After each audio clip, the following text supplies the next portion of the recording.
Hey everyone, I'm back. I know it's been a little while since I last posted on this channel, and this video is going to be a bit different from anything I've posted before on this channel.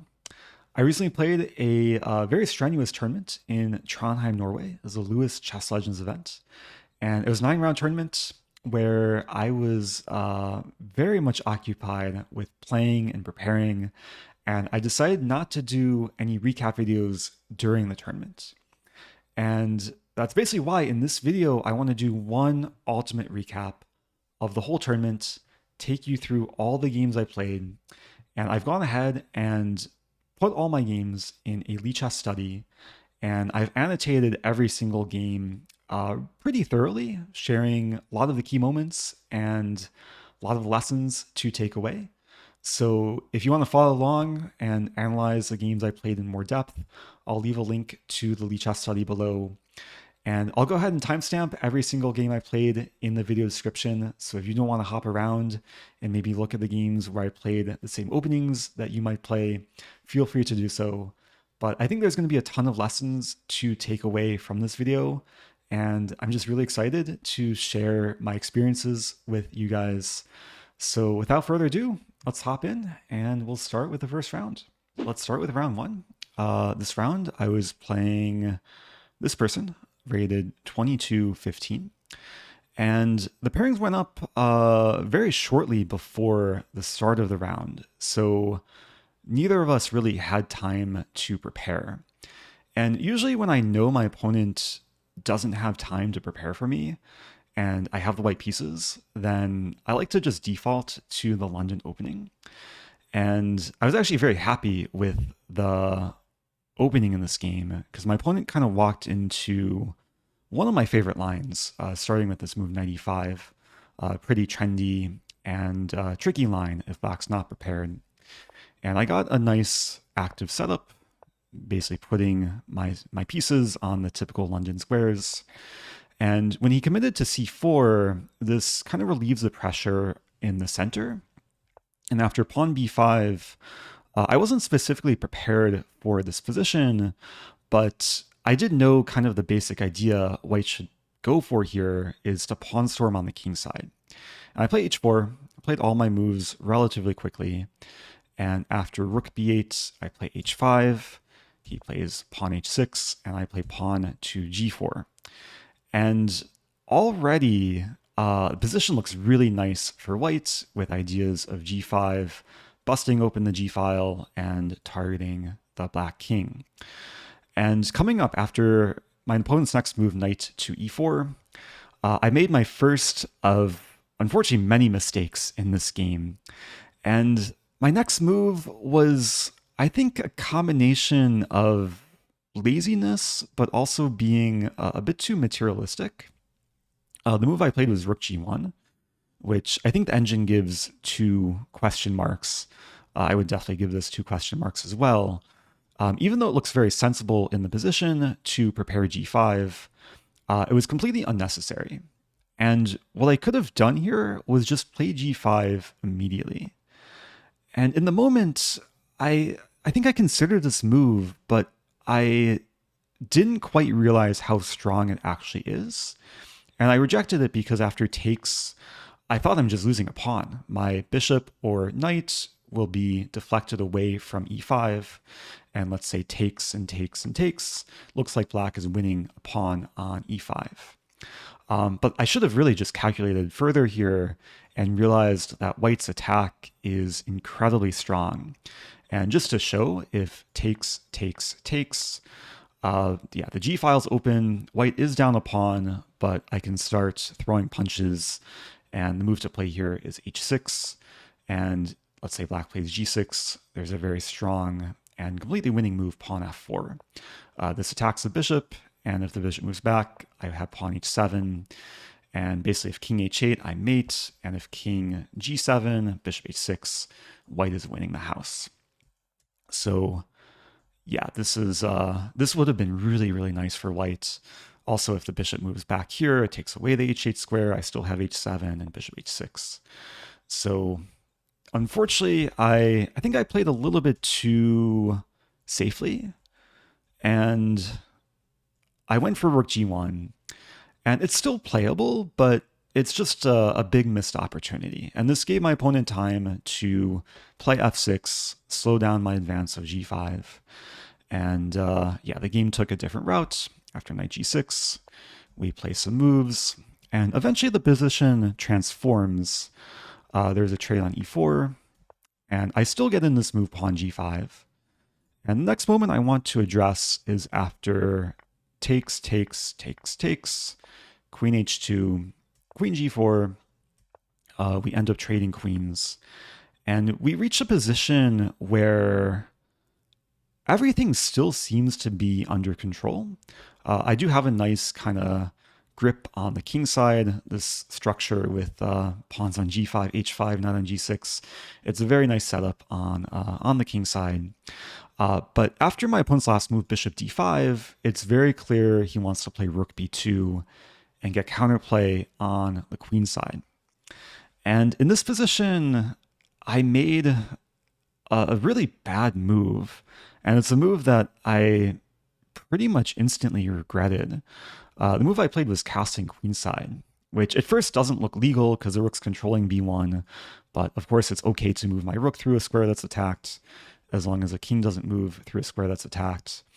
And the point is, I am preventing rook b2, but I'm really just misplacing my king and my rook for the long term. And I really should have considered the other options here. And the best move for white is actually knight f1. And even though this also maybe looks a bit passive, the point is I'm unleashing my rook on the second rank, and white is going to reroute the knight to g3, put the rook on c2, put the king on d2, and the pawns are very, very well defended in the center. Maybe eventually the knight can maneuver to f4. White just has a very nice setup with an edge going into the later stage of the middle game. But we're going to see that after castling, my opponent pretty quickly took over control of the game because he found a very strong idea, first bringing his knight to b6, and then making the d5 square available where the pawns become pressured. And my problem going forward was my pawns are just really weak, and this setup is not great in helping defend everything. Now, after knight d5, of course, the move I want to play is knight takes e4, winning a pawn and defending the e3 pawn, but this doesn't work tactically because bishop b5. And the position is just falling apart for white. If my knight moves, I get forked. If the knight doesn't move, I'm just losing the knight. I should note here, if knight e5, then I'm pretty sure there's takes, and rook c8 is the issue. And again, white's position is just crumbling. So yeah, long story short, I was on the back foot here, and I had to do some contortions to survive. I start by taking on b8, and then I play king to c1, which I think is the only move that doesn't lose, because black wants to take and fork, and the point of king c1 is ensuring that knight e3 doesn't come with check. And if he takes on e3 now, I have knight e7, and I exploit the fact that the knight on d5 was controlling d7, e7, and if king f7, I take and counterattack the rook. Rook c8, I have rook e2, and this is actually winning for white. So we didn't go into that. And after king to c1, he plays bishop to b5. I play knight to b1, kind of ugly move, but trying to hold on to the c3 pawn. And going forward, there were definitely some mistakes that, yeah, if people want to analyze, you can look at the Lee chess study. But I want to go to the next moment coming up after knight g2. It was a very strong idea of black ready to push the kingside pawns. And we reached a really, really complex position at this moment when he played f4. And we were both low on time. This was before move 40, so before we each get an extra half hour. And in this position, there is only one move that doesn't lose for white, and I failed to find it. In the game, I played knight e7, which is a losing move. I'll go ahead and say that the best move for white and the only drawing move is knight c to e5. And I'll do my best to explain the details here, but basically it's crucial that I take away the f7 square before delivering the check. And I just didn't calculate precisely during the game. When I played knight e7, this allows black to play king f7, which my opponent didn't play. And during the game, I thought I can survive with pawn h6 and get counterplay, try and queen my h-pawn before black can queen one of these pawns. But this doesn't work because there's actually a very nice line for black. Black can play e3 check, and after king d3, black can take on e7. And I think when I saw this from a distance, I just assumed I have h7, I'm queening next move. I'm preventing pawn e2, but black has an absolutely brilliant move here. Maybe I should hide the notation, avoid spoilers, but the move is bishop to e4. And it's possible my opponent missed this in his calculations and didn't go into it because this move is hard to spot. But the point is, yeah, the bishop attacks the king and the pawn, and it decoys my king to e4, where in the resulting line, we both queen, but black queens with check. And because black is keeping the initiative here, there's actually a forced win after queen f1, king g4, queen d1.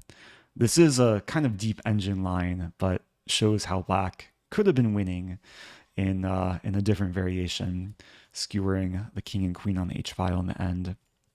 So I was very, very fortunate that my opponent did not find king f7. Instead, he played king to f8. I went back to g6. He went back to g8. And we repeated. And basically, we both kept blundering. I was blundering knight e7, missing knight ce5, which would have been a draw. And he was blundering king f8, missing king f7, which would have been winning. So it was definitely a very messy game to start the tournament. I had really mixed feelings after this game because on one hand, I could have been crushing out of the opening, like if I found this g5 break in the early middle game, but also I could have just been losing. Like if my opponent turned down the repetition, played king f7, I probably would have lost. So I think a draw was a fair result, but yeah, of course, after checking the game with Engine, I felt really bad about my overall quality of play. And yeah, I really wanted to rebound after this game. So moving on to round 2, I came into this round with half a point out of 1. And I was actually playing a stronger player, higher rated player, Grandmaster Sebastian Bogner from Switzerland. And coming into this game, I was expecting my opponent to play a Catalan. After d4, d5, c4, e6, I was mainly expecting knight f3, knight f6, g3, and I had some opening prep in store. But he didn't play knight f3. He played knight to c3. And when he played this move, I immediately knew that he probably just scoured all my tournament games and online games and was preparing against all my pet lines in the Queen's Gambit declined. And in almost all my games, I like to play knight to f6 and go into the QGD exchange variation. But against this opponent, because I figured he was probably deeply preparing for me, I decided in the spur of the moment to play a move to try and throw him off his pregame prep. And rather than playing knight f6, I played the move pawn to c6. And this is just a different variation. The point is, if he tries to go for the exchange variation, he can't put his bishop on g5 because I haven't committed to knight f6. So cd5 is not actually the main move for white in this position. And I'm basically trying to get him to commit to something that he would not have prepared before the game. Now he responded with pawn e3, and now we're actually entering a Semislav variation. And I played knight to f6, he played knight to f3. And this is usually not an opening setup that I play. I usually play this position without having committed my pawn to c6. So if my pawn were still on c7, I'd play a setup with knight bd7 and b6 and bishop b7. But I still have some knowledge about this position. And this actually used to be one of my main black openings maybe about 10 years ago. I did go through a phase of playing the Semislav, and I had some knowledge of what to do from here. And the move I chose is pawn to a6. And this is a move that I think became popular in one of the World Championship matches. I think it was between Gelfand and Anand. I forget exactly who was the one playing a6, but I know they had a bunch of games in this exact variation. And it's a very interesting line where black is basically waiting to see what white is going to do here. And my opponent blitzed out the move very quickly in this position, pawn h3. And this caught me a little bit off guard because this is just such a strange move and not a move I've seen specifically in this line. But this is very reminiscent of the first game of the World Championship match between Ding Liren and Nepo, where Ding played a very mysterious pawn h3 in a slightly different position in the Queen's Gambit opening.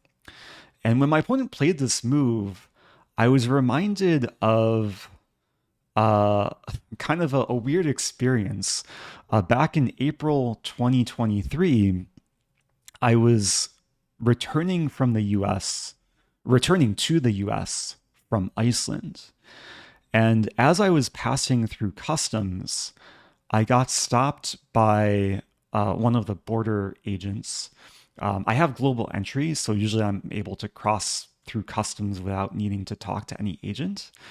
But one of the agents stopped me, and he gave me a very stern look, and he said, "What the hell was h3?"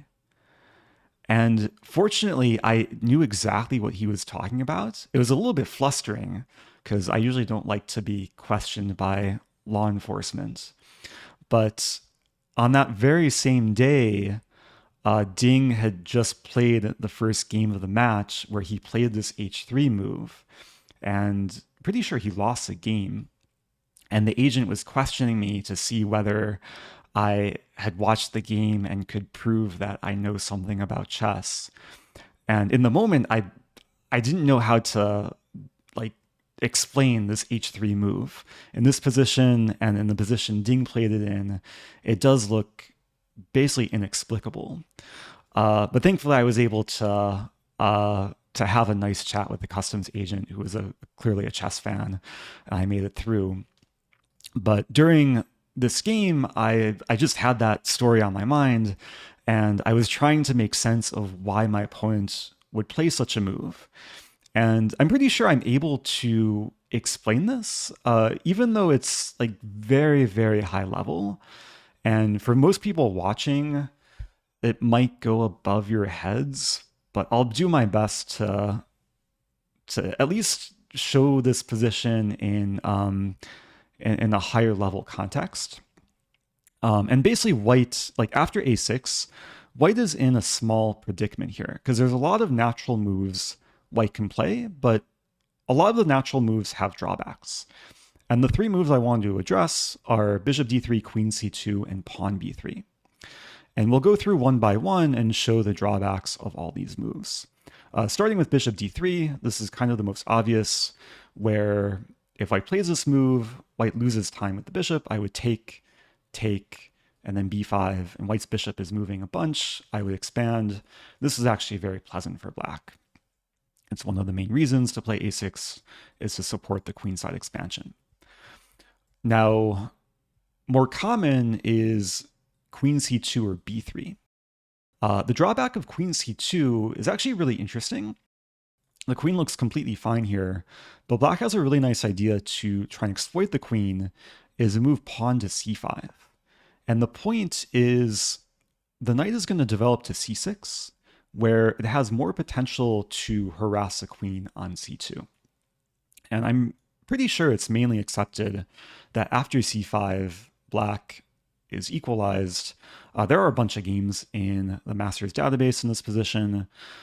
If anyone wants to explore this further and maybe use this as a weapon for black, definitely encourage looking through some of the games.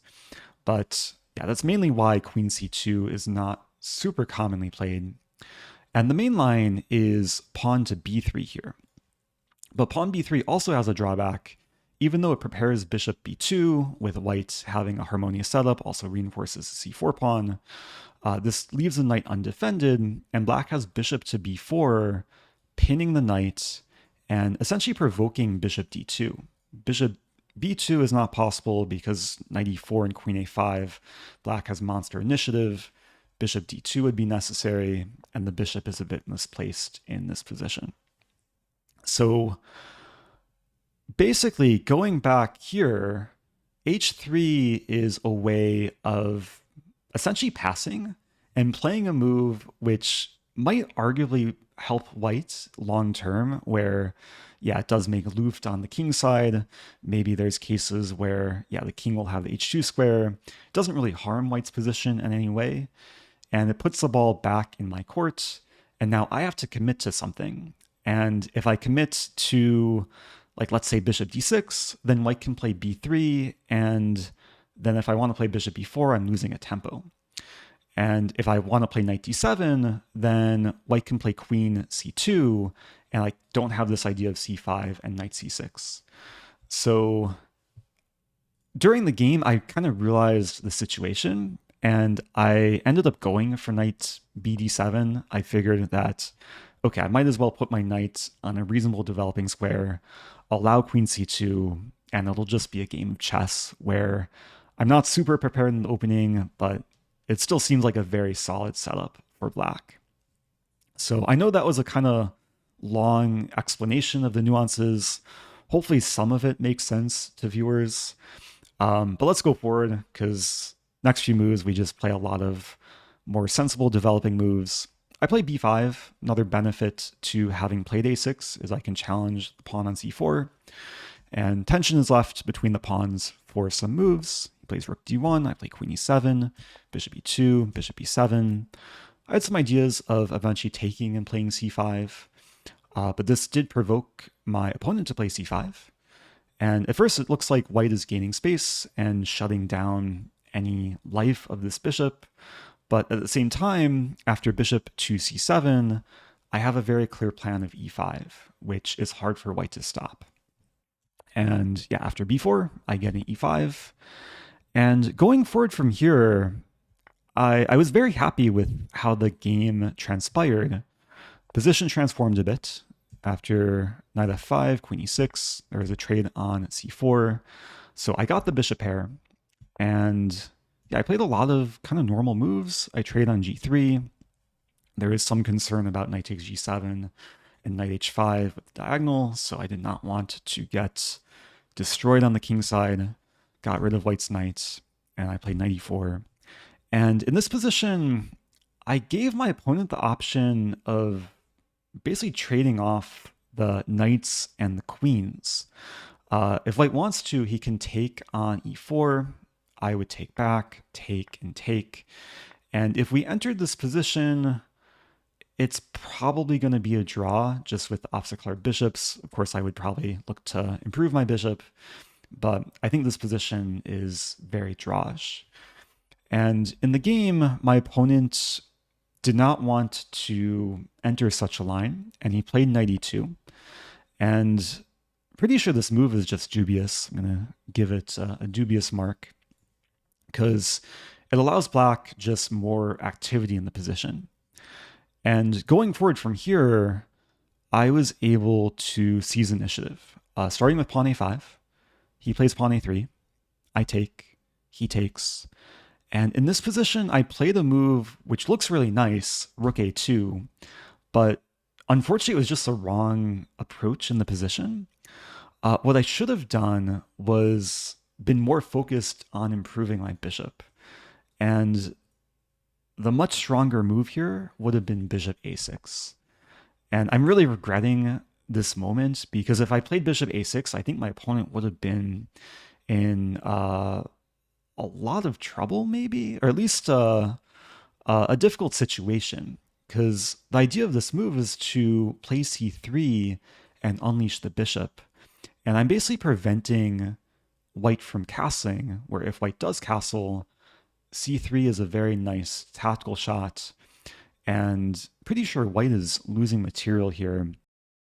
First of all, if knight takes, I take on f1. If bishop takes, the queen is overworked. I would take, and fork, be winning.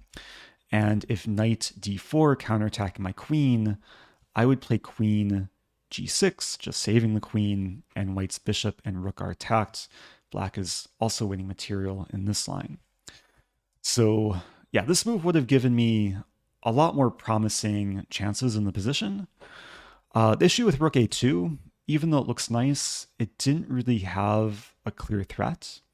And after castling, of course the move I want to play is c3, but white has everything under control. He can just take, and yeah, everything's defended for white. So my idea in the game was queen to g6. And this move has a very sneaky threat. If I get one more move, I would play knight g3 with the discovered attack against c2, and all the tactics would work really, really nicely for black. Imagine queen takes g6, I would take on e2 with discover check. So my opponent was aware of the threat. He played knight to f4. And in this position, I just went very, very wrong. I played a move which I think just tried to force matters a bit too much. What I should have done was play queen to g5 and just keep the tension in the position, keep queens on the board. What I did in the game was play queen f6. And I think this is just a losing move of the game. My idea was to exploit the pinned bishop on b2, where if he takes, I would take, and black is in very good shape. But white has a really strong response, which I did see when I played queen f6, the move queen takes e4. But I think the issue for me was I just did not evaluate this move correctly. This move leads to the queen trade after rook takes e4, takes and takes. And when I saw this position from a distance, I thought black is doing fine because I have ideas of c3 and winning the pawn on b4, also some nice active rooks. I thought eventually my bishop can come into play, but I just didn't calculate super concretely. And it turns out that white is the first one to throw punches here, starting with knight h5. And this attacks the pawn on f6. And I think according to the engine, black can still be okay with very precise play, but like some of the moves black needs to come up with, like rook e5 is really hard to play, allowing knight takes f6 with check. I played what I thought is the most sensible move here, rook e6. But for the rest of the game, my opponent just took full control, and it really didn't feel like I had any chances to fight back. He played rook a1, we trade rooks, and he controls the a-file. My bishop is super depressed, my rook is tied down. I tried to improve my king, but he improved his king. c3 was slightly desperate, trying to deflect his rook. But he just played really well. He won the pawn on f6 and hopped around his knight. I eventually lost my pawn on c3, and white was up a pawn here. And going forward, my pieces were just stuck. My rook was tied down to defending my bishop. My bishop was kind of stuck, just preventing the rook from infiltrating. And yeah, then he just improved on the king side. I'm zooming through here because it was kind of painful in the moment to have no active play. His knight continued to find more happiness. Eventually his rook came through, won another pawn, and there was a very fitting ending to this game. My bishop was chased to d1, and he managed to trap the bishop on the d1 square. It's completely dominated by the centralized knight. And yeah, for the whole game, my bishop was just a really problem piece. And just another reason why I probably should have taken measures earlier to play the move bishop a6. And maybe if I found this move, the whole game would have been different. So it's definitely a very tough start to the tournament. Losing this game put me on half out of 2. And yeah, sometimes starts like this are like very difficult to recover from. But as we're going to see in the next few games, I was able to bounce back. And let's move on to round 3. And in this game, I was playing Stefan Tabak, a FIDE master from the Netherlands. And this was actually a much, much cleaner game on my part compared to the previous games. And it started with a Pirc, pretty quickly going into one of my favorite openings, this setup with bishop to f4. And I sometimes get this from a London move order where I start with d4, knight f6, bishop f4, g6. I get this a lot against King's Indian players who after knight c3 play d6, and after e4, this would be a transposition to what happened in the game. But yeah, we got it from a slightly different move order, bishop f4. And in this position, I think most people play bishop g7 as like the standard move. But my opponent played a move which is far less standard, pawn a6. And it does make some sense. I mean, black wants to play b5, expand on the queen side before completing development on the king side. And in this position, I pretty quickly played knight f3. And my idea was to support the break with pawn e5, which I know is a very common idea in such positions where black maybe plays a little bit slowly with such a pawn push early on. Now, what I should have considered in this position was playing pawn e5 right away. And after the game, I did do some analysis, and pawn e5 is like one of the best approaches. And it just didn't cross my mind that I can play it immediately. But this can work because my rook is already defending my queen on d1, and in the event of takes and takes, if we trade queens, let's say takes, takes, and knight h5, white has a really, really strong move here, knight to d5. And if I'm not mistaken, I'm pretty sure this is completely winning. Yeah, because I'm threatening mate with knight takes e7. Like black has no time to take on f4 because it's checkmate.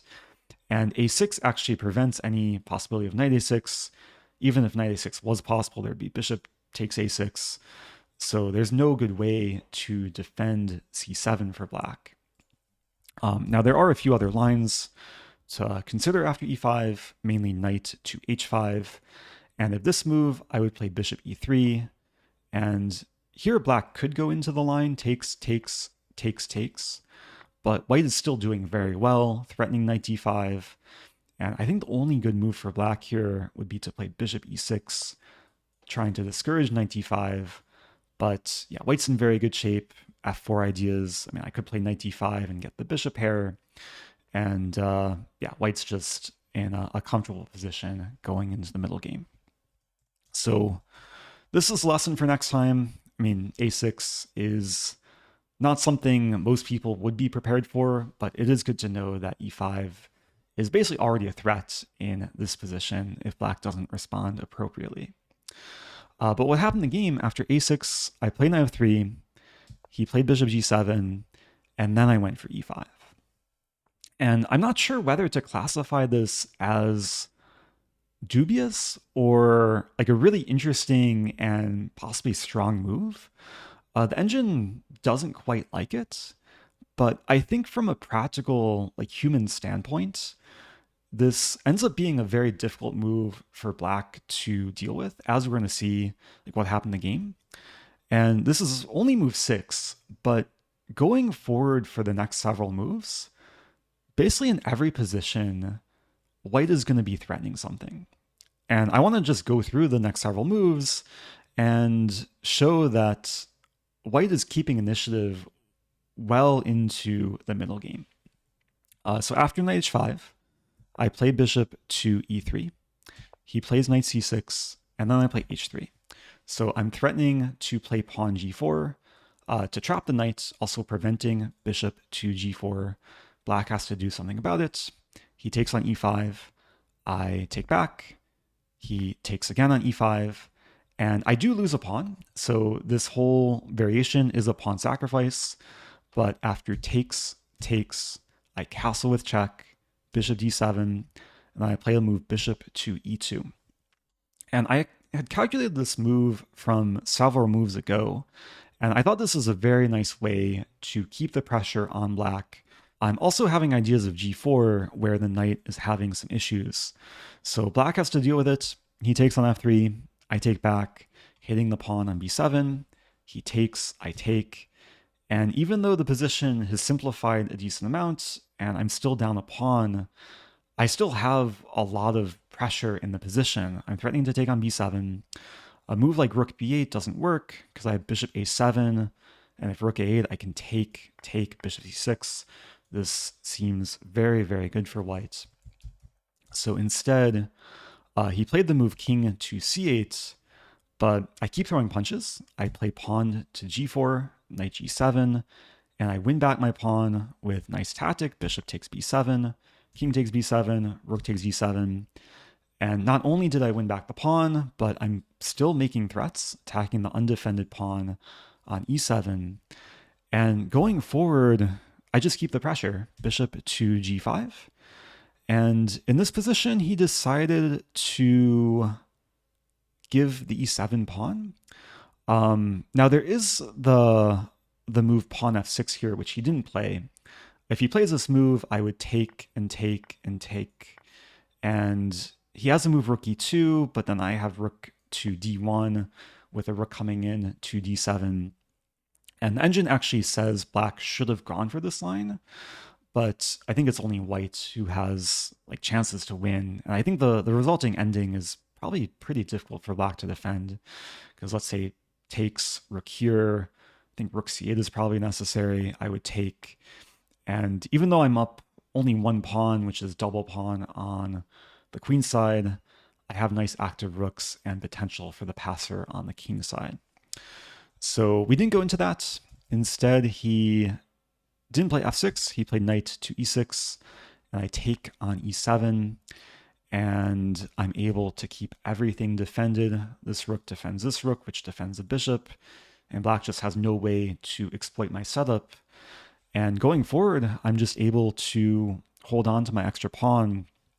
And he made a mistake here, knight f4, basically just giving me another pawn. I'm not sure what he overlooked, if he thought he could play this and rook d8, but my bishop's controlling d8, and black just has no counterplay here. And going forward, I just consolidate. I attack the knight, h7's attacked, and after g5, I play h4. We simplify a bit, trade rooks, and also note the time situation. My opponent drained a lot of time in the opening. In this position, I'm up 2 pawns, keep applying pressure, and eventually he blundered with the move knight to c5. And if you want to pause the video and try and find the winning move for white, feel free to do so. But the move that prompted resignation is pawn c4, essentially driving the king to an undesirable square. If he takes the pawn, I play rook to c6, and I win the knight. The g4 pawn is very useful in preventing rook f5. So this win put me back on an even score. And overall, this is actually a pretty clean game. I think according to the engine, I didn't make any mistakes. I mean, it is maybe up for debate whether e5 was good or bad. Maybe according to the engine, oh, not e5 here, but e5 here. Yeah, the engine says I should have played queen d2, which is more normal. But I think overall, I should be happy with this game. Definitely a higher quality game on my part compared to the previous rounds. And yeah, nice to be on an even score heading into round 4. So moving on to round 4, I think I'm going to take a small water break before analyzing this game. I know this is a long video, so thanks everyone for staying with it. But yeah, let me get some water and try and recover my voice, and we'll be back for more. So moving on to round 4. This game, I was playing Olga Prudnikova, I think originally from Ukraine, but representing Iceland. And coming into this game, I saw my opponent really likes to play aggressive and tricky openings. I saw her chess.com account. She plays a lot of different gambits, King's Gambit, and maybe some wing gambits. But in this game, we went into a pretty theoretical line in the Sicilian. Open Sicilian, Taimanov variation, one of my favorite opening weapons from the black pieces. I've been playing this for many, many years. And she played one of the most trendy aggressive lines in this position, the move queen to f3. And this move has definitely been very popular over recent years, been featured in many, many Grandmaster games, as we see in the Masters database. And this is one of the lines I was expecting in my pregame prep. And I decided to play a move here which I've never played before. In previous games, I've usually played knight to f6. I've also played knight g e7. But in this game, I played pawn to b5, which is definitely a typical move for black and one of the lines white should be prepared for. But after I played this move, my opponent started thinking. And she ended up replying with what is a novelty in this position, the move pawn to e5. And this move definitely was surprising in the moment, but I was happy to see it because it should really not be a great move from white. Now, of course, her idea is to try and exploit the diagonal, which I did kind of just open with playing pawn b5. The problem for white is I'm able to use the diagonal against her with bishop to b7. And it's a queen on f3, which is now a target. And going back to this line, one thing I want to explain, when white plays queen f3, one of the main ideas in a lot of the variations is to play the move queen g3 to offer the queen trade and get a structure where if I take on g3, white can take back and have the open h-file. But in our game, when she plays e5, she's blocking this diagonal. So the idea of queen g3 doesn't come with the same punch. And it's also creating a structure where the e5 pawn is way more of a weakness than a strength. And going forward, we're just going to see that this whole opening idea for my opponent pretty much backfired. After bishop e7, she takes, I take, plays queen g3, and I was very happy with the next sequence. I start with b4, knight e2, and in this position, I play the move pawn to h5.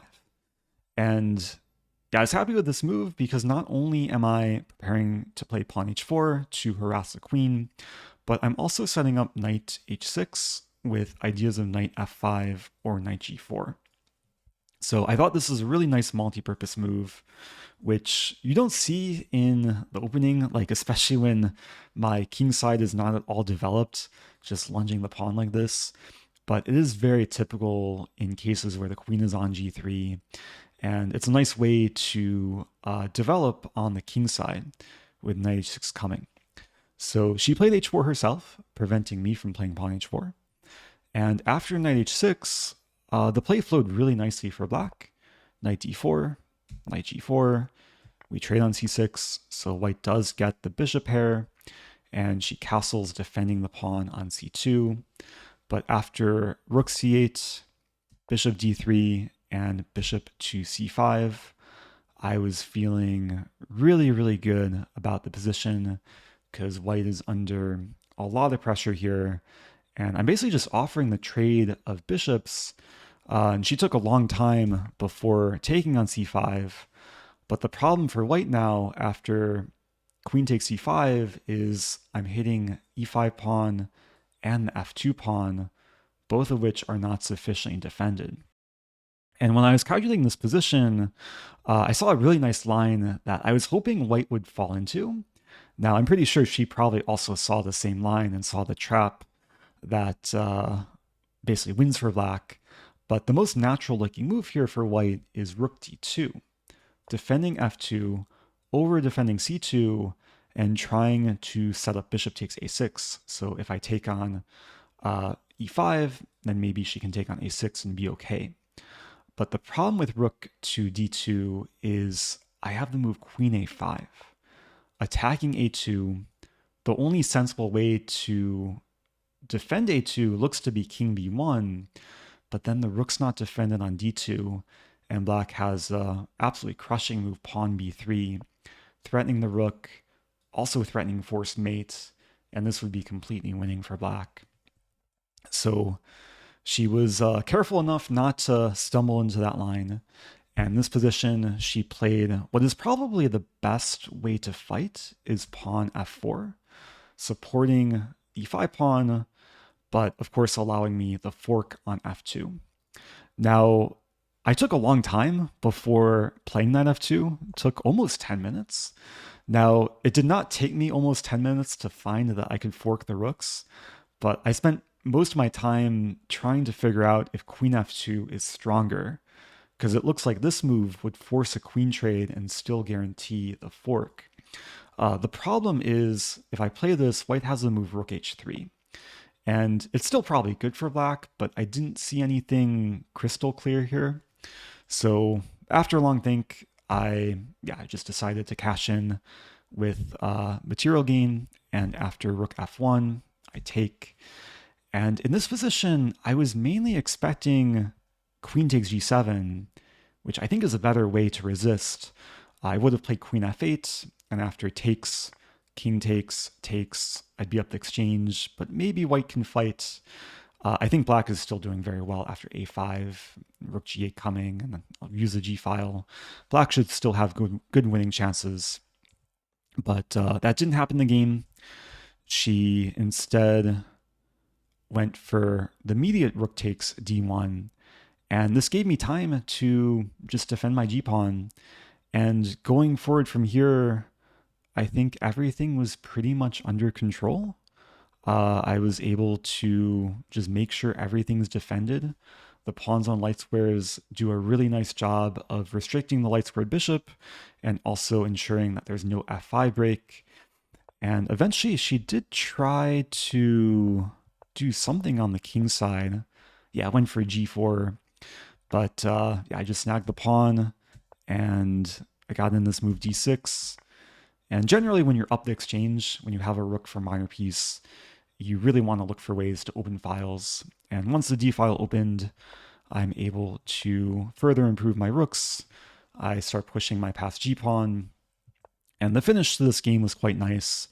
She attacked my rook on d5, and rather than moving the rook, I play pawn g2, because if takes, I would queen. My queen supports g1. So she tried queen g4, but I play queen f2, threatening the rook, defending the pawn. And yeah, we played a few more moves. She did threaten mate in one, but I saw it. I played rook d5, and she resigned. So this is another pretty clean win. And I think this game really stemmed from white's mistake in the opening, playing e5, not really being aware of the theory, or maybe just trying to experiment a bit too much. I will go ahead and say that one of the main lines I was prepared for here is knight takes e6, queen takes e6, and bishop to d3. And I'm pretty sure she had a game in this maybe 7-8 years ago. And if we went into this line, I was prepared with kind of a cool opening idea, bishop a3. And this isn't really a trap, but it's a cool move to try and disturb white's setup on the queen side. And white would have to be a little bit careful here. There are a few playable moves. I think knight to d1 is one of the best moves. Taking is also possible. But I was excited to maybe try and unleash this move. Maybe in a future game, I'll be able to do so. So anyway, this win put me at 2.5 out of 4. So definitely recovered after a slow start to the tournament. And moving on to round 5, finally got to play a high-rated player again. I was actually playing the reigning Norwegian champion. Now, you might think that the Norwegian champion should be Magnus Carlsen, but apparently Magnus did not play in the Norwegian Championship, and it was recently won by young player Axel, probably going to mispronounce the last name, uh, Kvoloy? Kloy?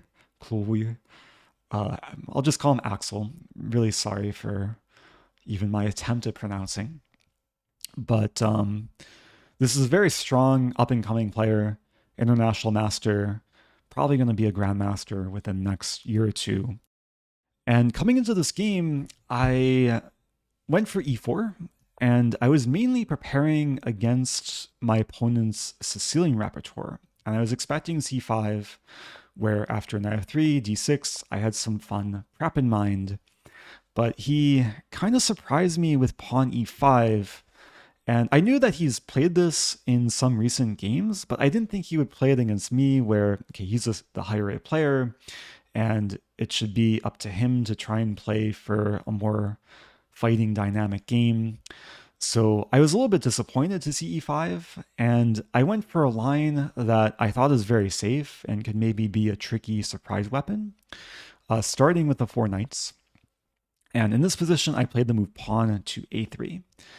And the hope was that my opponent maybe doesn't have as much experience in these sort of 4 knights lines compared to his Sicilian prep.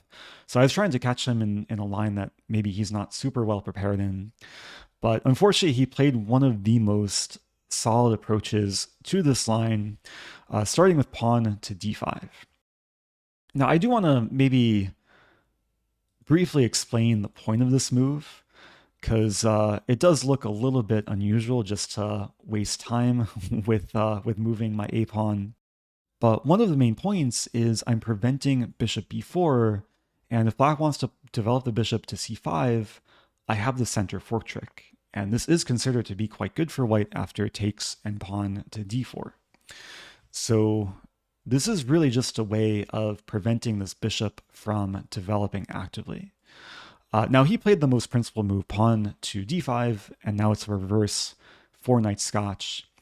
And I respond with bishop to b5, and this is a line I did prepare a little bit before the game. He plays knight takes e4, I play queen e2, he plays queen d6, and this has all been played before. It's a solid line for both sides. After the trailing e4, he plays bishop d7, I play d4, and the only move I prepared before the game was pawn to f5, after which I would have played, I think I would have played queen e2, pawn e4, take, and then knight e5. And this would be a kind of interesting imbalanced position, or black has a bishop pair, but I have a strong knight, some ideas of queen h5, or bishop f4, and yeah, it would be an interesting battle from here. But he played a move instead of f5, which I think is just really, really solid, is castling queenside. And this move, unfortunately, leads to a lot of liquidation, because after I take on e5, he takes back, and we end up trading a lot of things. Now, I take on d7 here. I do want to show a really funny line, because maybe at first it looks like this move is possible. Like, why not take the free knight in the center? If I were to play this move, it's really crazy, but black has forced checkmate in this position. And if you want to try and find it, feel free to pause the video. Black to move, mate in 3. Definitely not an idea that you see every day. But a very similar idea was featured in a scene of the Queen's Gambit on Netflix. I think it was reverse colors, slightly different position, but also very nice queen sacrifice. The mating move is queen to d1. Oh no, my queen. And then bishop g4, double check. My king would have to move to e1, and then rook d1 is mate. So I was alert enough not to walk into that. Yeah, knight takes e5 would be a massive blunder. Instead, I take on d7, and after takes back, I still can't take on e5 because queen d1 is a mate threat. So I castle, and after takes, queen d5. Honestly, the game is not so exciting from here. I'll just zoom through. We traded queens. I played bishop e3. I actually offered a draw after this move. My opponent played on a few more moves, offered the bishop trade. Eventually, we trade rooks, we trade bishops. My rook is a little bit passive, but my king walks towards the center. I defend my pawns, and we trade. He gives a check. He pokes around. I keep defending my pawns, and then we end up agreeing to a draw in this position. So honestly, not the most exciting game. Apologies to the viewers who maybe wanted a more interesting tactical battle, but sometimes this happens in chess. And honestly, it was not a terrible result for me. I gained a few rating points, drawing a higher rated player, also saved some energy. This tournament was very draining and strenuous, and I had a lot of long games, so it was nice having a short game on this day to conserve some energy. So let's move on to round 6. And this game, I was playing a lower-rated player, Peter Marcus Amode from Norway. And coming into this game, I was white again, so it was nice having a double white. And I saw my opponent's repertoire, and I saw that he likes to play king's pawn, e4, e5. But I really didn't want to go into another king's pawn opening, especially after the last game, which was quite dry. So I completely switched up my opening repertoire, and I decided to play the Reti opening with knight f3. And I haven't played this in a while, at least in over-the-board tournament chess. But the reason why I played it in this game was because I just wanted to avoid opening theory, and I just wanted to have a long, interesting fight. And that's basically what I got. Going forward, I played this pretty trendy setup with e3 and c4, and I was following actually Hikaru's Blitz repertoire. This is one of the main ways I learned this opening is by plugging Hikaru's chess.com account into openingtree.com and seeing how he plays such positions. But basically, white just gets a pretty harmonious setup in most of the resulting lines. Now, in this position, my opponent surprised me a little bit, because most players castle here, after which I would play bishop b2, but he started with taking on c4, and this turns out to also be a completely fine way of playing. I take back, and then he plays pawn c5, so slightly different setup, but yeah, it's just a game of chess at this point. We both castle, and going forward, the opening phase is pretty much complete. And the first critical moment of the game is coming up after bishop b7, knight takes d4, queen c8. I'm pretty much fully developed, and I played my next move, knight c to e2. And I thought this was just the most normal looking move in the position. I want to unleash my darks for a bishop, I want to maneuver my knight to the king side, and I want to maybe eventually stir up some king side attack. When I played this move, I completely overlooked my opponent's idea in the position, and I'm actually really fortunate that white is just not getting crushed here. So my opponent played knight to b4, and my queen is forced back to b2 to defend my a2 pawn. I can't play like queen c3 or queen c1 because the knight would take the pawn and move back. I had to play queen b1, and then my opponent plays bishop e4. And I just didn't see this coming when I played knight e2, and my queen is forced to a1. Now, thankfully, I'm able to keep everything under control, and knight c2 doesn't really harm me because I have queen c1, and yeah, black has no good follow-up here. But my opponent really tried to keep throwing punches in the game, and he played the move pawn e5. And at first this move looks a bit troublesome because my knight doesn't seem to have a great square. But thankfully I was able to find a counterattack, pawn to a3. Now I did analyze this with Engine, and the Engine actually finds an even stronger move for white, knight f3. I was hesitant to play this in the game because if takes, my kingside gets a bit damaged. engine says this is fine after queen h3, takes, knight g3. White has a bishop pair, and yeah, my king isn't actually getting exploited. But in the game, I played pawn a3 with the idea to counterattack the knight. And this is actually somewhat of a material sacrifice. After takes, my intention is not to take back, but rather play knight to g3. And the idea is I'm allowing pawn takes pawn, but if my opponent plays this, I take back with a rook, and this actually looks really, really fun to play for white. My queen on a1 is actually on a really nice square, creating the battery against black's kingside. I'm ready to make another battery with the rooks on f-file, and the knight on f6, the pawn on f7 are both targets, along with the pawn on g7. Not to mention my knight is ready to hop in very soon to f5, and this looks very unpleasant for black to defend. So I think he was aware of the potential danger, and he didn't want to take and help me open the f-file. So he started with the move queen c6, defending the bishop, but this gave me the chance to take the bishop, and after takes, I play rook de1. So again, allowing takes, but I really don't mind if takes back, because then there's a skewer on e-file. So he played bishop d6, I take on e3, and I have not lost any material, and I still have a lot of pressure on the king side with these sniper bishops bearing down towards black's king. And going forward, after queen f4, he threatens mate, I play rook g3, not only defending, but also attacking. And after knight h5, the tactics begin to flow. I take on g7, he takes on g3, I take back with my f-pawn, opening the rook, attacking his queen, his rook is still attacked. And after queen g5, I cash in with bishop takes f8.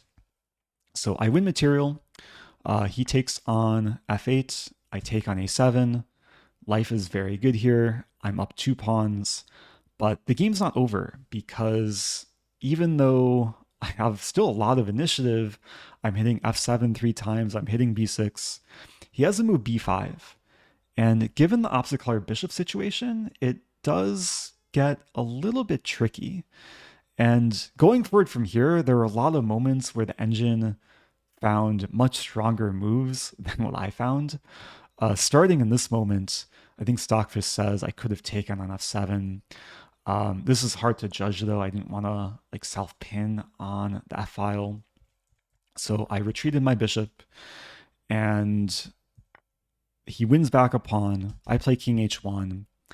And I want to zoom through, just show some of the key moments here. This moment I missed a really brilliant win, bishop takes h7, with the idea that after takes rook f4, this idea did not even cross my mind. The idea is I'm threatening rook h4 and force the king over, and rook g4, and apparently black has no good defense. But that was missed. I instead played bishop f5, and going forward, yeah, there was a lot of like poking and prodding. Eventually, we trade queens. I was really trying to avoid the queen trade, but I think eventually I had to. I played this move g4 trying to open this diagonal. He played queen c3, and we do end up trading queens, but I undouble my g-pawns. So I'm still up 2 pawns, still fighting for a win. He plays king f6. I transfer my bishop to a better square after rook e3, bishop c4, and then I plant the bishop on e6, defending these 2 pawns, which could have been weak, but now they're very stable. And after rook e2, it still looks a little bit tricky for white to actually bring the king in. But thankfully, my rook is free to roam, and black really has no further ideas than putting the pieces where they are. I play rook c1, he plays bishop d4, I play rook c6, and now I'm just trying to exploit black's king on f6. He plays rook f2, I play bishop c8 check, and then my opponent played kind of a mysterious mistake. Of course, black should play king g7, defending h6 pawn. I would probably still have very good winning chances after rook to g6, king h7, but at least black is keeping the pawn defended. Instead, what happened in the game, my opponent played king f7, losing the h6 pawn, and from here, it was actually pretty straightforward. I have 3 connected pass pawns. My king was able to escape. I walk up the board, make sure there's no trickery from black, and yeah, my opponent resigned in this position, given that I'm ready to play either king f6 or, yeah, probably king f6 or rook h6, king g7, f6.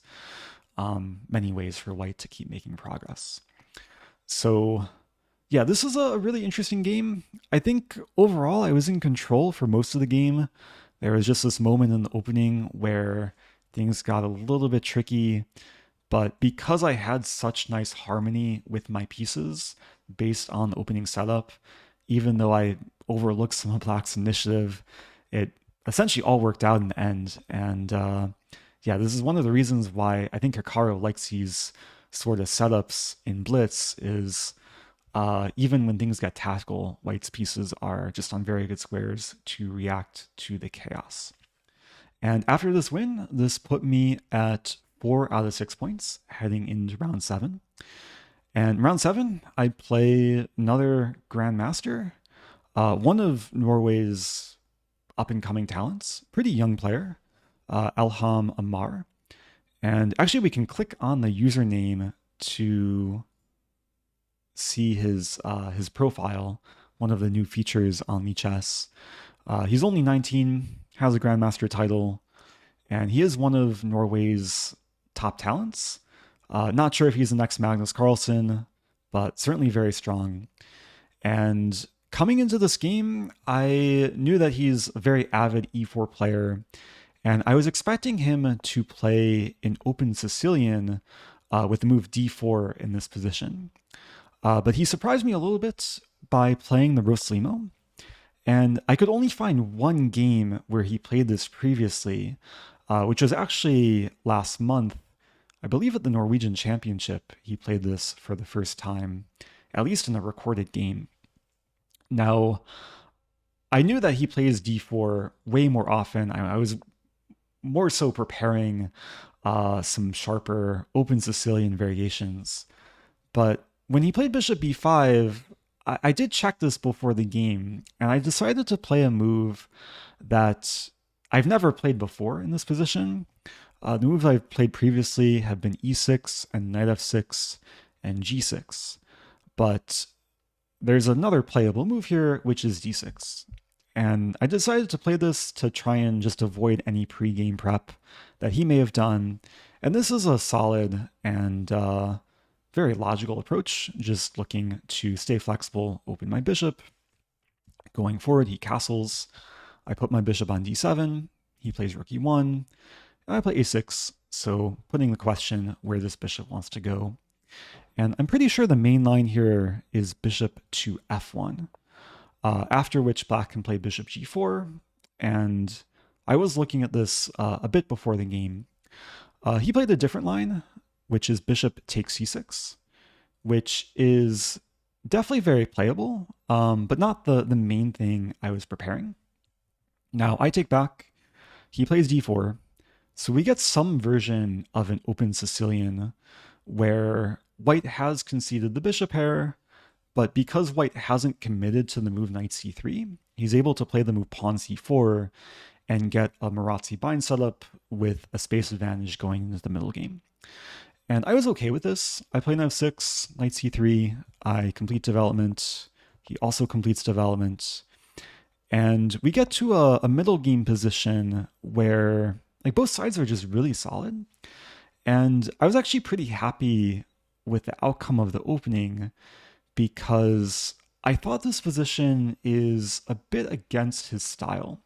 Like when I was preparing for him, I saw that he likes to go for a lot of really sharp, tactical, and concrete openings. And this opening is way more positional and slower, which maybe suits the style of more positional players. But I thought it's more aligned with my style than my opponent's style. And going forward, I got a nice time advantage. Like he was taking a lot of time on a lot of these opening moves, especially in this position.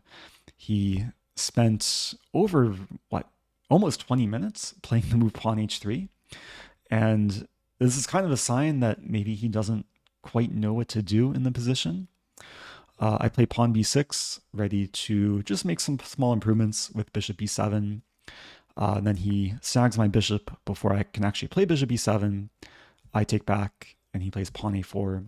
So he's still trying to keep some bind and slow down any b5 break.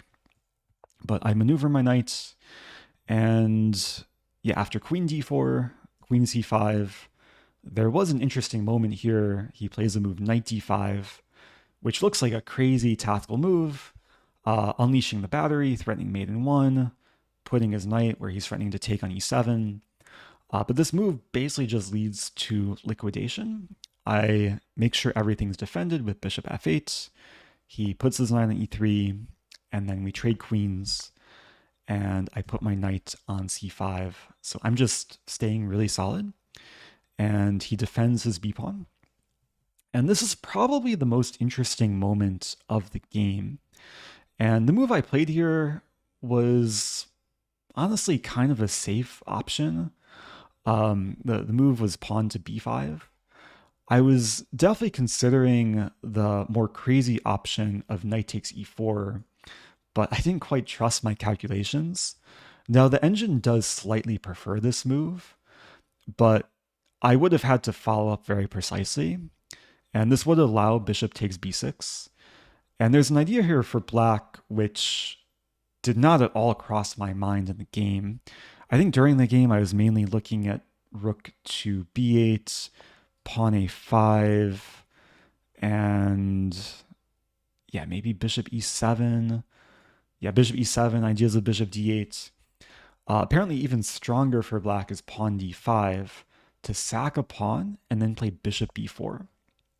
And I think people who were watching the game live online with engine analysis maybe saw the engine suggesting this line, but it was just very hard to see from a distance.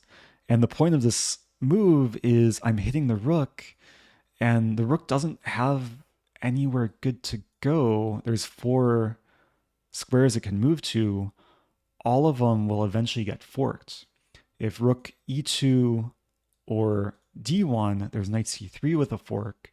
Rook f1 is met with knight d2 with a fork. And if rook c1, I would play knight c3. This is also a fork because I'm hitting b2 and threatening knight e2.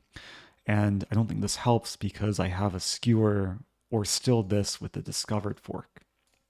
So if I found this idea, maybe my opponent would have been under a lot of pressure. Now the engine does find some response for white. I think the line is rook f1, knight d2, and then d6. And white does have counterplay.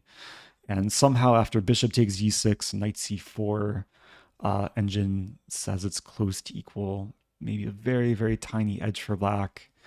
But I'm not Stockfish. I didn't see all those lines. I played the move pawn b5, which really just looks to simplify the queen side. And the position transforms, where after b4 and takes and a5, white is able to achieve this defended outside pass pawn. But on the other hand, I'm able to completely dominate the only open file on the board. And the resulting ending is honestly just very drawish. And I think going forward from here, there was not much life in the position. I end up looking to centralize my king. We end up trading the minor pieces. And there's just nothing for either of us to do. And I did offer a draw around this point. He turned down the draw. He was really just trying to maybe torture me, but there was nothing really to play for, I don't think. We move around for a long time, and he did optimize the king side, but I just stay solid, stay patient, keep waiting. There were many moments where I thought we might repeat 3 times.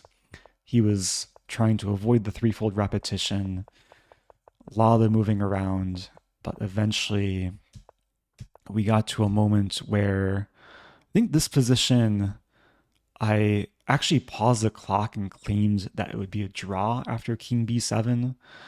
I'm not sure if my claim was going to be right, but I'm pretty sure it was. Yeah, king b7. Like if I play king b7, this is move 62. King b7 happened here on move 57. It also happened after here on move 59. So yeah, all these positions are the same. Generally, when you claim a threefold like this in the tournament, the opponent can either accept it as if it's a draw offer or make the TD verify that it is threefold.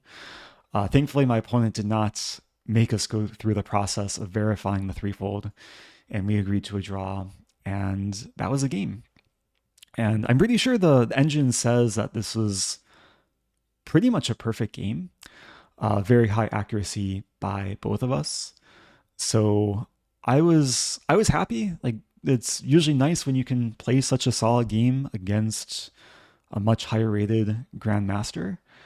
And it definitely made me feel like I had recovered from the lower quality chess I played in at least the first 2 rounds of the tournament.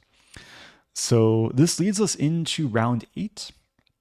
And honestly, this game I could spend a long time talking about. But I'm going to take a break, get some water, and I'll be back for more. Okay, so moving on to round 8. This game was honestly one of the craziest games I've played in recent memory. I was playing a fellow IM, International Master Kassen from Norway. And yeah, let's just go through it. It started with 20 moves of opening preparation. And remember how in round 5, my opponent surprised me on move 1 playing e5 where I was expecting the Sicilian. In this game, my opponent played the Sicilian, and I basically used all the preparation I did for round 5 against this opponent. And I went into a line which starts with bishop e5 check, and after knight d7, bishop to a4. This has been a trendier move recently. The idea is that a6 does not come with tempo. So if black plays a6 in this position, I'm in time to play c3 and bishop to c2. There's also ideas of playing pawn c4, getting more of a Marazzi bind setup. But my opponent goes for knight f6. I castle. I should note that for anyone not familiar with this line, it's very, very dangerous for black to take the pawn because rook e1, knight f6, d4. White has massive compensation in such lines if takes. I think queen takes d4, threatening this. Knight takes d4 might also be possible. But my opponent does not take the pawn.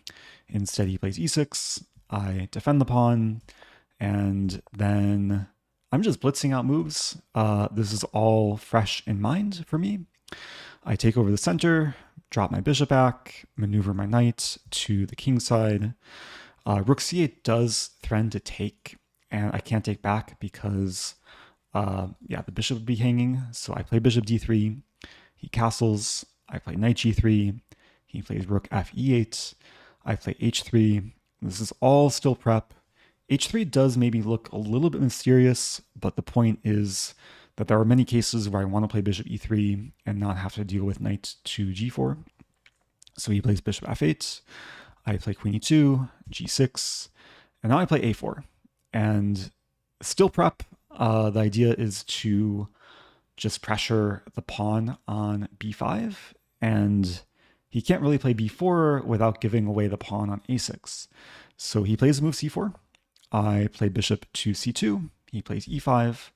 This is probably one of the best ways for black to deal with white's central formation. This provokes d5, knight c5. I put my bishop on e3, so the pawn is defended enough times where I don't mind obstructing the queen and rook battery. And after rook b8, knight d2, And this was pretty much the extent of my prep. Knight d2 is just a logical square for the knight, reinforcing the pawn, getting out of the way of the f-pawn, also unleashing the queen, maybe in some cases could be useful. And this does resemble more of a Spanish structure than a Sicilian. The same structure is very often seen in the Breyer variation of the Spanish, but we get it from somewhat of an anti-Sicilian. And when we got to this position, my opponent has already burned about half hour off his clock. I still have more time than I started with. He plays bishop c8, and I took my first think here because there are a few different plans white can go for. I ended up going for rook to a3, which is very typical in such structures to just double up on a file. This is a file that's most likely to open with the trade of pawns.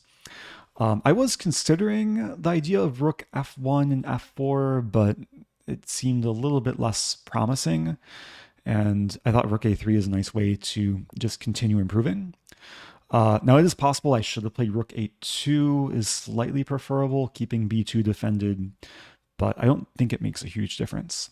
So I play rook a3, opponent plays knight f d7, I double up, he brings the knight to b6, we trade pawns, I play rook a7, he plays rook b7, I don't want to trade rooks, I drop back to a2, he plays bishop d7, and in this position, I wanted to shift the focus to the king side. And the move I went for here is pawn to h4. And when I played this move, I already had like some crazy ideas in mind, because of course I want to play pawn h5 and start trying to weaken black's structure. And this provokes black to play h5 himself. But after he commits to pawn h5, I have a really interesting opportunity in the position. And when we got to this position, I was having a really hard time calculating precisely. But the move I ended up going for is a sacrifice. I sacrifice my knight for 2 pawns with knight takes h5.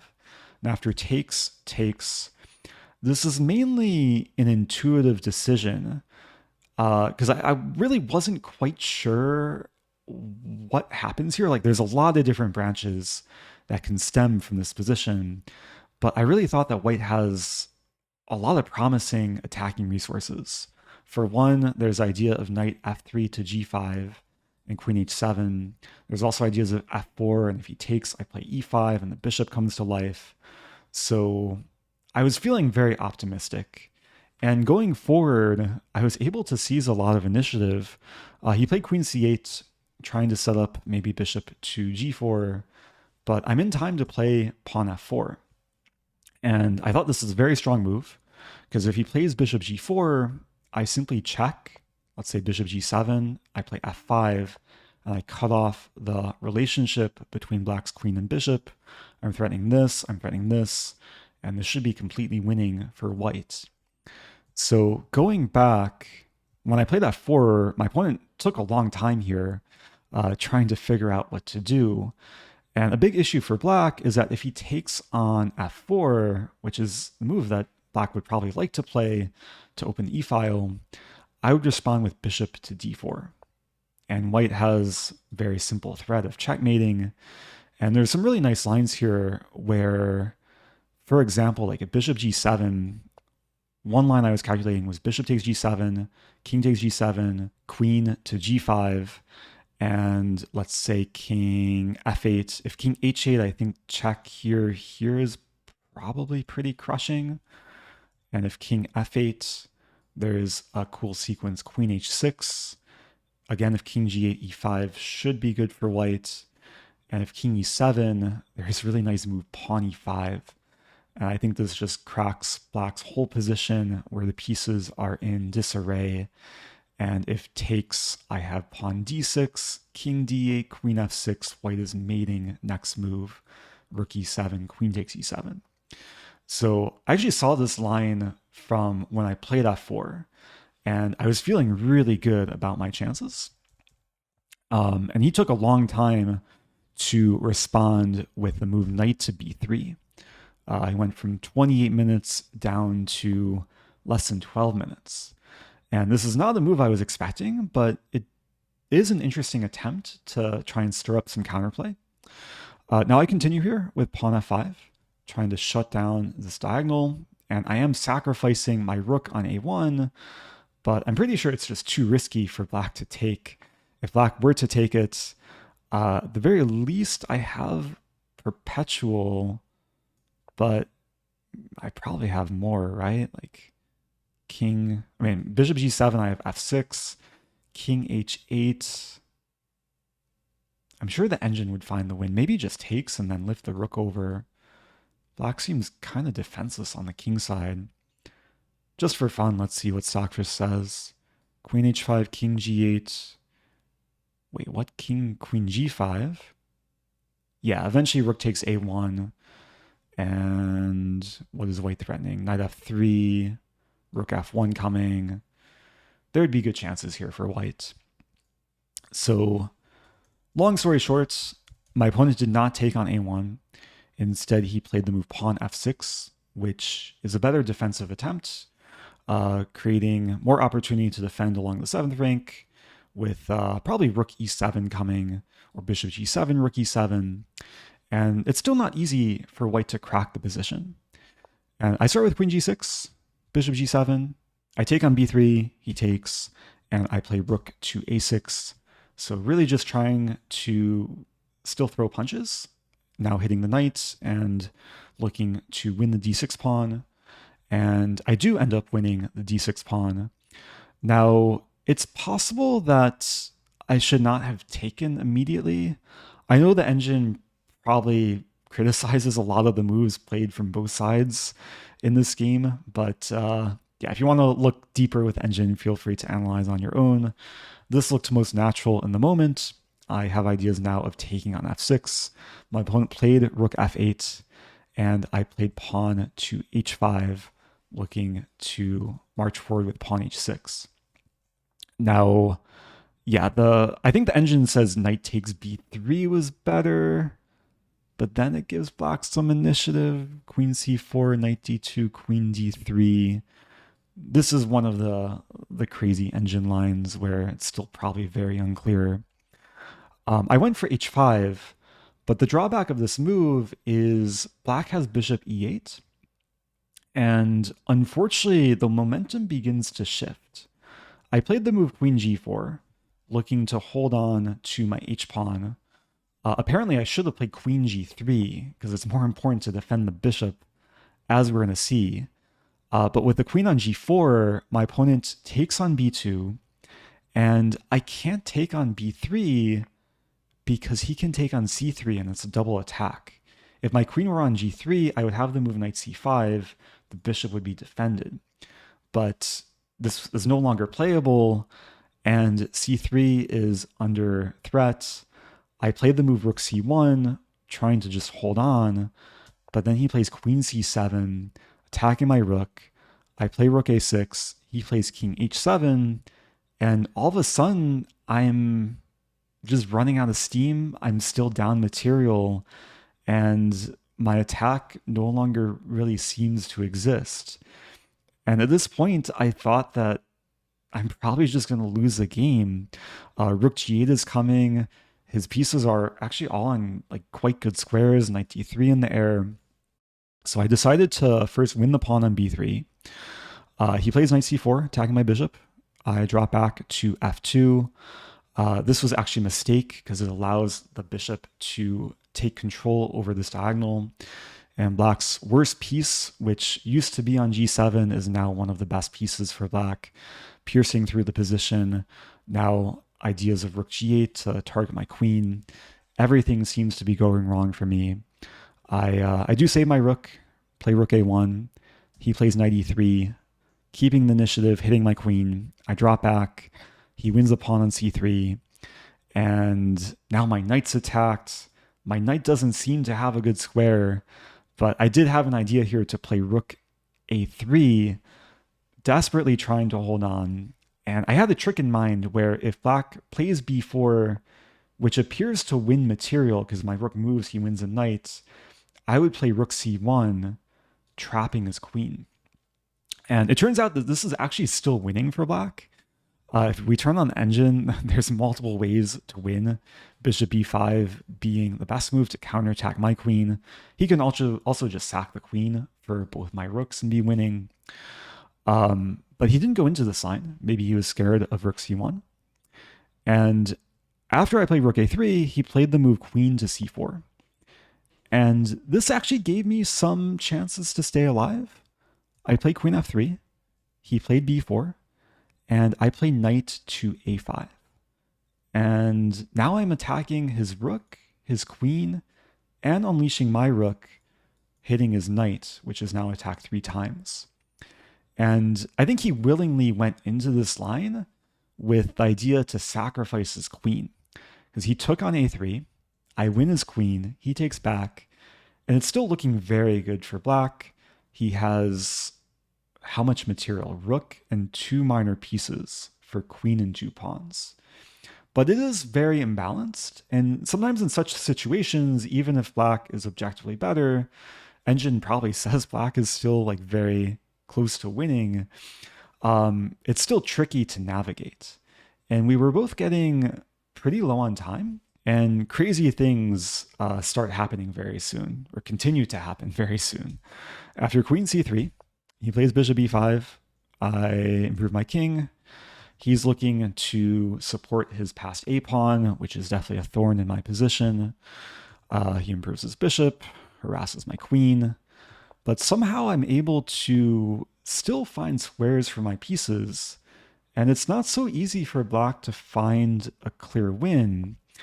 And around here, I found a really cool idea to put my bishop on e7, exploiting the fact that his rook is tied down to defending his bishop. The bishop is pinned to the rook on b7. If he takes, I take. And here I'm targeting the pawn on f6. He plays bishop a6, attack my queen. We end up repeating because I attack his bishop. He moves back, I move back. And he wanted to play for win, but in doing so, he went wrong with king g7. And this gave me time to play the move pawn d6. And this is a really nice resource, cementing the bishop in his territory and looking to create counterplay with ideas of d7 coming very soon. And in just the next move, after king to f7, I'm able to play pawn d7. And this basically trades my d pawn for his a pawn. And the knight is now pinned to his king on f7. So after takes, I take. And it's just a crazy position where the pieces are all kind of jumbled, but black is definitely the one who is in more trouble because of the pinned knight, undefended bishop on b5. And after takes, I take, hitting the rook. And after rook dc7, apparently I missed a win here. If we turn on the engine, Stockfish says h6 is pretty much winning. But I had 90 seconds left to play my next move, and I played the move queen a6, and we were already beyond the second time control, so we're only living on the 30-second increment. So I play queen a6, he plays bishop d6, which I think is another blunder, and again I missed a win with rook c2, which maybe was findable to exploit the fact that black is really tied down to everything here. But I played the move pawn g4, looking to improve on the king side. He plays king g7. I play rook c2. He plays rook c6. And going forward, yeah, there was some moving around. I improved my queen. And I'm sorry to say, I missed another win in this position. But I was in this mindset where I thought I'm still fighting for a draw because black does technically have the material advantage. I'm also like very low on time, so I didn't want to take too much risk. Apparently the win here is queen to g8. And the idea is just to find my way to the g6 square, threatening queen e8 to g6. I didn't play this in the game because it looks like black's king can actually enter my territory. But this is winning for white after the move pawn h6. The bishop is pinned can't take on h6, I'm threatening to take the bishop. And if king takes h6, I have the move rook h2. And now I'm going to use the h-file. If the king goes back, I get opposition, preventing king f4. Rook h5 is unstoppable. There's no checks against my king. White is winning here. So I could have won the game if I found that line. Unfortunately, I didn't. I played the move g5 check, which I thought was a good move in the moment to open lines on the king side. But this just kind of leads to a draw after he takes. I sack my rook. I invade with my queen. But I'm not mating, and I'm not even really winning material easily.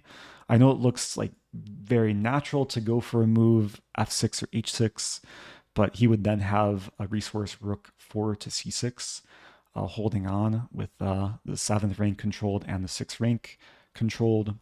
So I opt for perpetual here with kind of a weird sequence, queen e8 to e6 to g6, and back to e8. My queen moves in this triangle shape, and my opponent really has nothing better than to draw the position. If he wants to avoid the perpetual, he could try this, but then I would take the pawn and maybe have winning chances. So instead he repeats, and we eventually repeat enough times and agree to a draw. So this is a really, really crazy game, which probably can be analyzed in more depth. I definitely had my chances to be better and win this game, but my opponent had chances to win as well. So I think a draw is definitely a fair result. And after this game, this put me at 5 out of 8 going into the final round. Now let's move on to the 9th and final game, round 9. I was playing the black pieces against Marius Duer from Germany. Young player, but strong international master. Another player who's probably going to be a grandmaster within the next few years. And I actually played this opponent in Biel, not in the classical event, but in the Blitz event.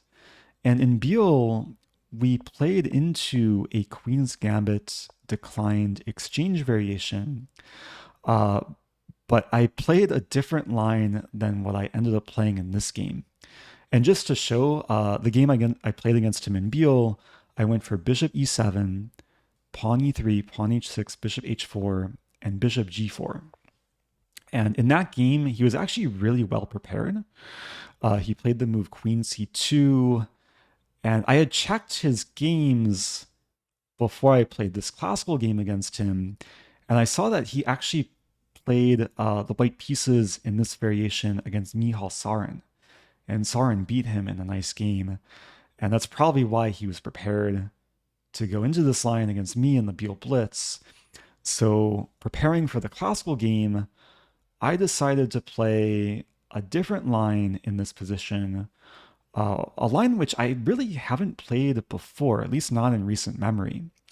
Starting with c6 and e3, and usually what I like to play is bishop to d6, but I played in a more conventional way, bishop e7, and my pregame prep basically revolved around this setup with knight d7, and after knight ge2, I play h6, bishop h4, I castle, he castles, and for many years, I used to just hate playing these positions from the black side because white has a very simple plan of playing f3 and e4 and taking over the center.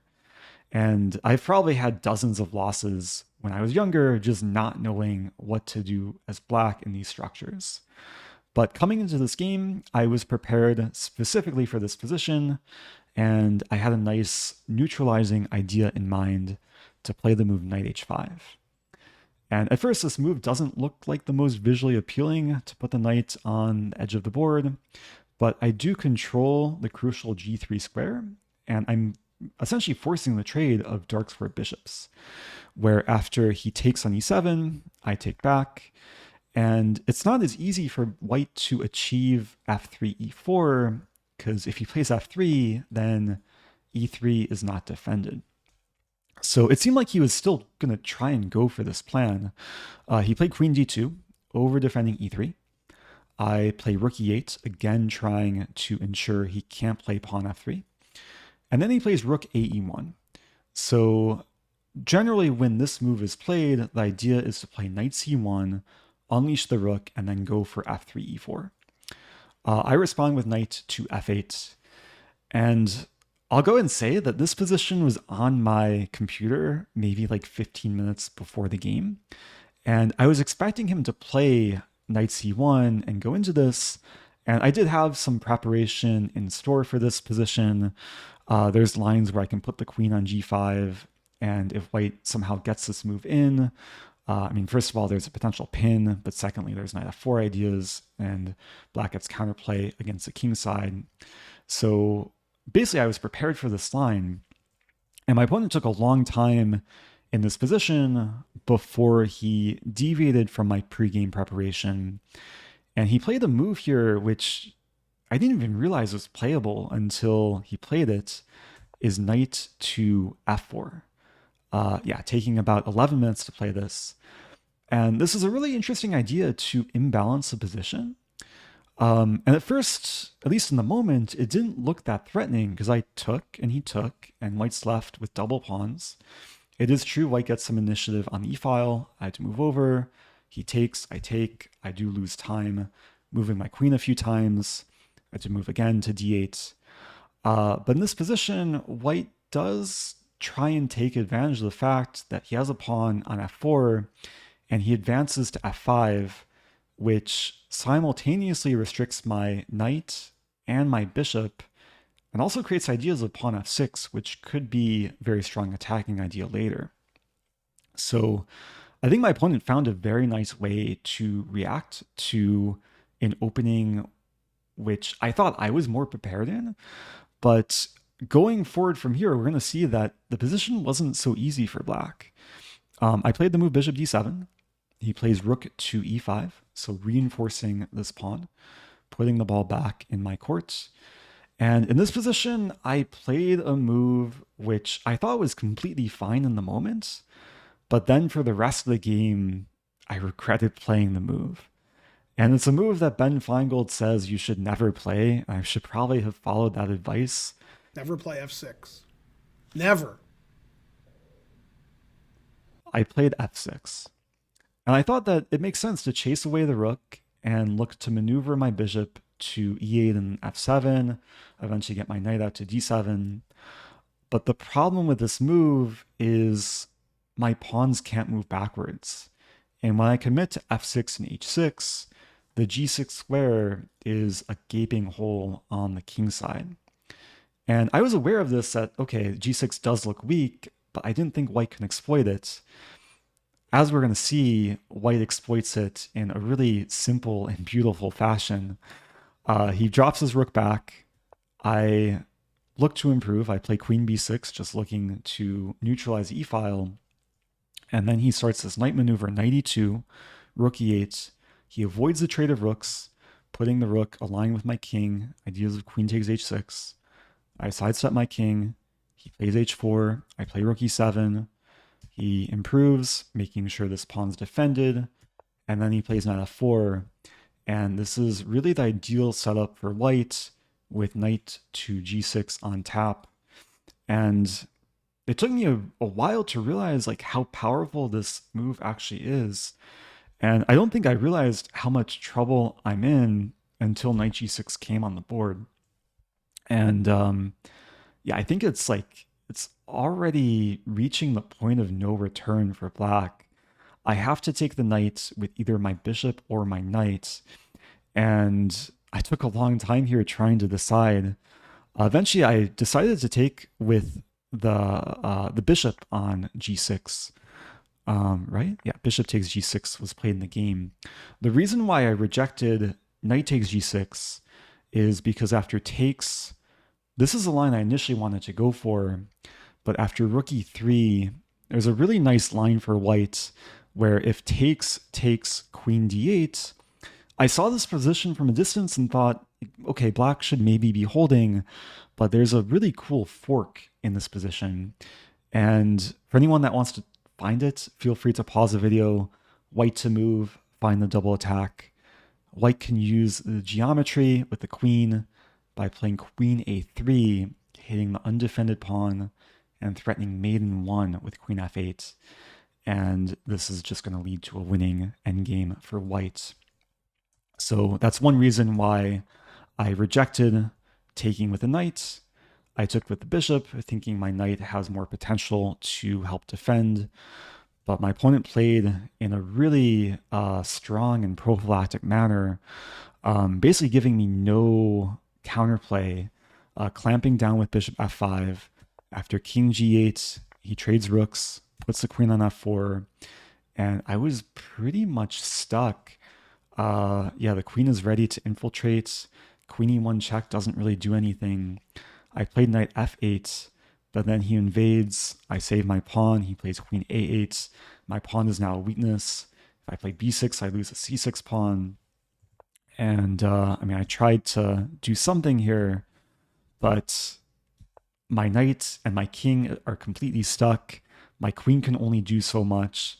There's no more harassing the white king, which is now uncheckable on g2. And I went back with the queen.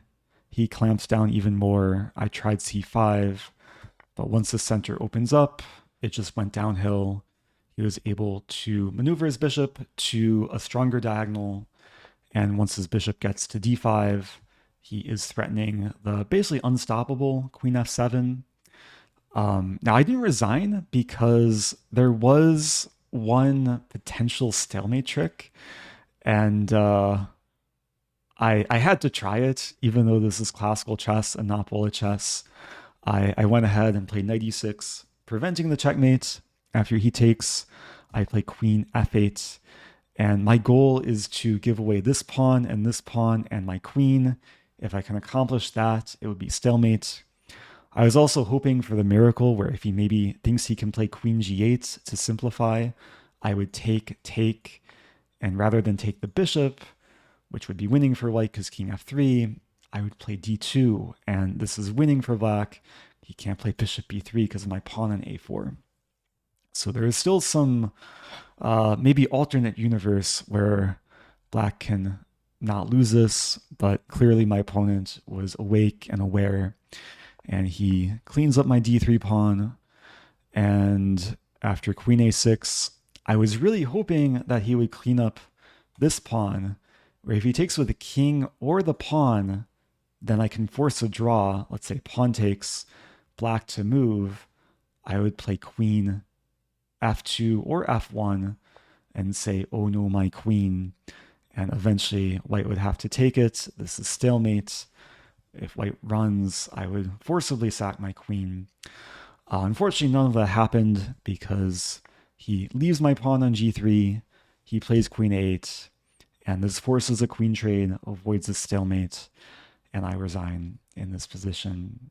And that was the end to my tournament.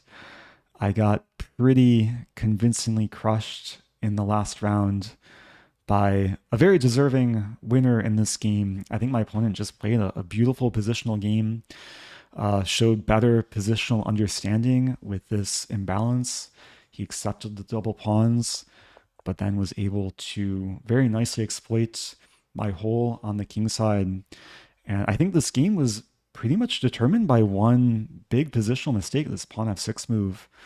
If we turn on the engine here, Stockfish does prefer white, but there were, of course, better moves than what I played. Would have had to be perhaps a bit more patient.